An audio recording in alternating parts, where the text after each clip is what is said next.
అందరికీ నమస్తే. నేను మీ జయరాం. మీరు చూస్తున్నది రణభేరి సామాన్యుల న్యూస్ ఛానల్. కందుకూరు శాసనసభ నియోజకవర్గం పాతకాపుల్లో మానుగుంట మహేదర్ రెడ్డి ఒకరు. శాసనసభను 4 సార్లు గెలిచిన మహేదర్ రెడ్డి ఓమారు మంత్రిత్వం కూడా నిలిపారు. నల్లారి కిరణ్ కుమార్ రెడ్డి కొలువు కూటంలో మహేదర్ రెడ్డి ఉమ్మడి ఆంధ్రప్రదేశ్ చిట్ట చివరి మున్సిపల్ శాఖ మంత్రి. 1989లో తొలిసారి శాసనసభ్యులుగా గెలిచిన మహేదర్ రెడ్డి 2004, 2009, 2019 ఎన్నికల్లో గెలుపు గుర్రమెక్కారు. 1994, 1999 ఎన్నికల్లో ఓడిపోయారు.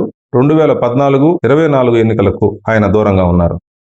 2029 ఎన్నికల పోరుకు సిద్ధమవుతున్నారు.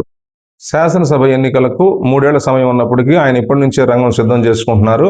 గతానికి భిన్నంగా ఆయన కందుకూరు పట్టణంలో కార్యాలయాన్ని నిర్వహిస్తున్నారు. అనునిత్యం ప్రజలతో మమేకమవుతున్నారు. అధికారం లేని సమయంలో మహేదర్ రెడ్డి ప్రజలకు కాస్త దూరంగానే ఉండేవారు. ఎన్నికలకు 1 సంవత్సరం ముందు మాత్రమే ప్రజాక్షేత్రంలోకి తిరిగి వచ్చేవారు.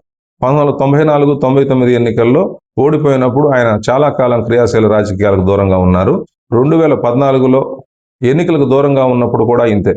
2019 ఎన్నికల్లో 1 సంవత్సరం ముందు మాత్రమే ఆయన తిరిగి క్రియాశీల రాజకీయాల గడప తొక్కారు.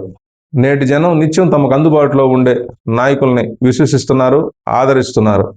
పెరిగిన ప్రజా చైతన్యాన్ని ఆకళింపు చేసుకున్న మహేదర్ రెడ్డి మారుతున్న రాజకీయాలకు అనుగుణంగా మారినట్టుంది. ఆయన ఇప్పుడు కందుకూరు పట్టణంలోని తన వ్యక్తిగత కార్యాలయంలో ప్రజలకు అందుబాటులో ఉంటున్నారు. అంతేకాదు వచ్చే శాసనసభ ఎన్నికల్లో పోటీపై తన ఆలోచనలను ప్రజలతో పంచుకుంటున్నారు. ఏ పార్టీ తరపున పోటీ చేస్తారో ఆయన స్పష్టంగా చెప్పలేదు. సామాజిక అవసరాల మేరకు ఎన్నికల పోటీలో ఉంటానని నిక్కచ్చిగా చెప్పారు. ఎన్నికల్లో పోటీకి తనకు చాలా అవకాశాలున్నాయని స్పష్టం చేశారు. మాజీ మంత్రి మానుగుంట మహేదర్ రెడ్డితో రణభేరి న్యూస్ ఛానల్ మాటా మంత్రి ఇప్పుడు చూడండి.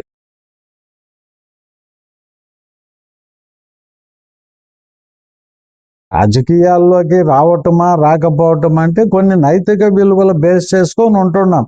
ఎందుకు పోటీ చేయలేదు 2014లో అంటే అప్పుడు దాకా ఆ లాస్ట్ మినిట్ దాకా నేను కాంగ్రెస్ పార్టీలో మంత్రిగా పనిచేసి మళ్ళీ నేను ఇమీడియట్గా జెండా మార్చేసి ఆమెను ఇంకో పార్టీలోకి పోవటం అంటే అప్పుడు నాకు మనసు ఒప్పల కామ్ అయిపోయినాను. పిలవక కాదుగా నన్ను ఆ రోజు బోత్ వైసీపీ అండ్ తెలుగుదేశం 2 పిలిచినాయి కదా, మనం పోలా.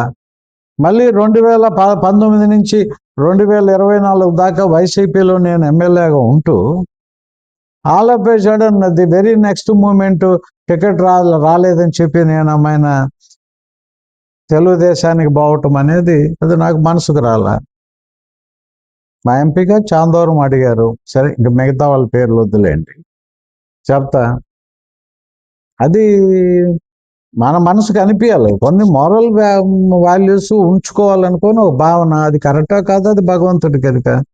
ఇప్పుడు నీడ్ ఆఫ్ ద అవర్ వచ్చింది, రేపు పొద్దున అవసరం కనిపించింది, ఇబ్బంది కనిపించింది, ఖచ్చితంగా విల్ బి ఇన్ ద ఫ్రే.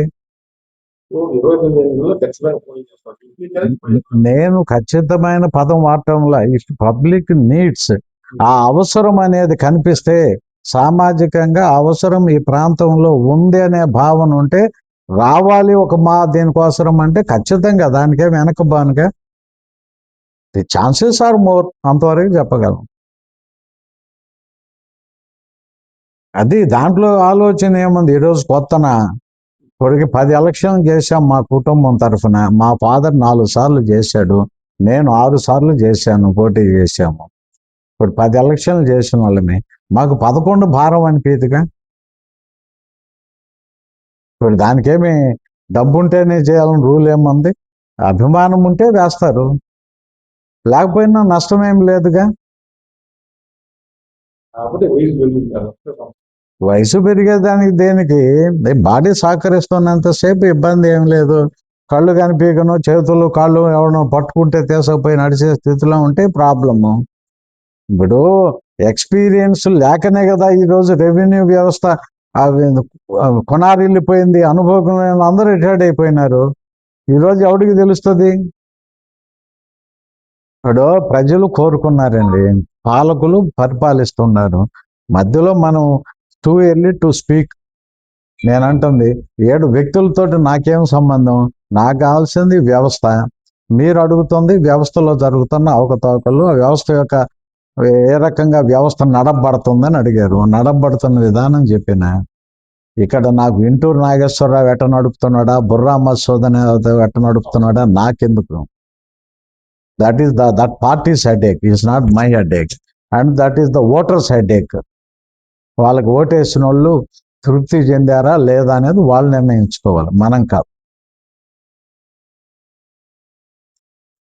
మాట్లాడే తరుణం అనేది అంటారా, కొంత సమయాన్ని మనం పరిపాలనా పరంగా చూసిన తర్వాత వీళ్ళ ప్రతిపక్ష పాత్ర ఎంతవరకు ఉంది, మెయిన్ పార్టీ యొక్క పాత్ర ఎంతవరకు ఉంది, అప్పుడు బేరీ చేసి ఇస్తాం, ఏమి ఇబ్బంది. Either the gentleman or that gentleman, both are concentrating on మీ.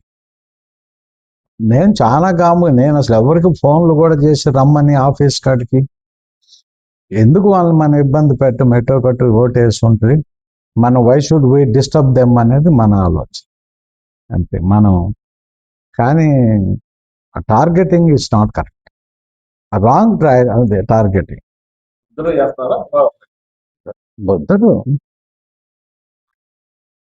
ఇద్దరు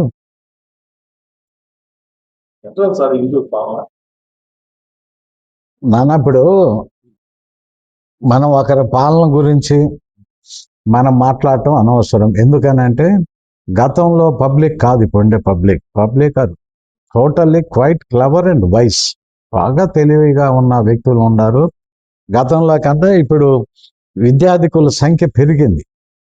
ఇప్పుడు వాళ్ళు మనకన్నా చాలా స్మార్ట్గా ఆలోచిస్తూ ఉంటారు. అది మనం చెప్పాల్సిన పని లేదు, వాళ్ళు గెస్ చేస్తారు, గేజ్ చేస్తారు. వాళ్ళకి ఏం జరుగుతుంది అనేది డే టు డే తెలుస్తుంది, because of different types of media. ఇప్పుడు వచ్చేసింది కదా యూట్యూబ్లు వచ్చిన తర్వాత వేగం పెరిగింది, ఇన్స్టాగ్రామ్లు ఇవన్నీ వల్ల. అందుకని చూద్దాం, అప్పుడే it is too early to say. నేను అనుకోవటం ఇంకొక 1 year గడిస్తే మనం ఒక స్పష్టతకు వస్తారు జనం అనేది.